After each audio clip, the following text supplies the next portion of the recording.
I am utilizing the Bid Integrations plugin to establish a connection between these two platforms. Let's go to Bid Integration Dashboard. Now click Create Integration.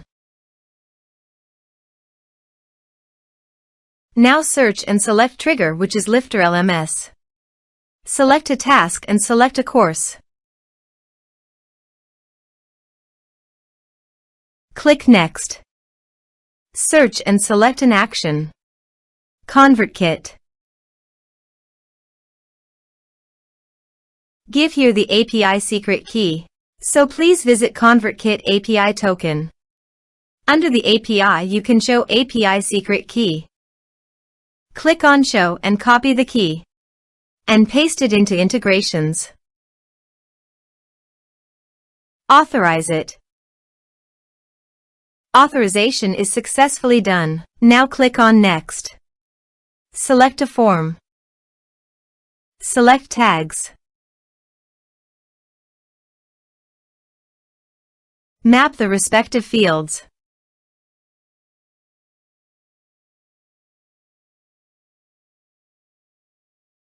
Under the actions you can update ConvertKit by checking the box. Here are advanced features in conditional logic. If you want, you can use it for your own requirement. Click on Next. Finish and save it. Now go to your course page and click Sign Me Up.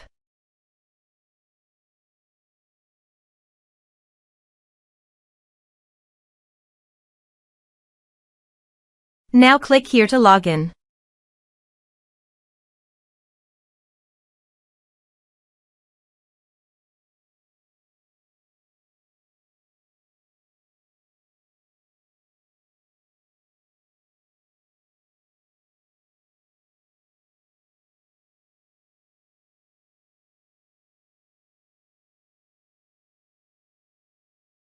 Now click the Enroll Now to enroll in the course. The course has been successfully enrolled. Now go to ConvertKit site. And you can see the data came successfully in the ConvertKit. Thanks for watching.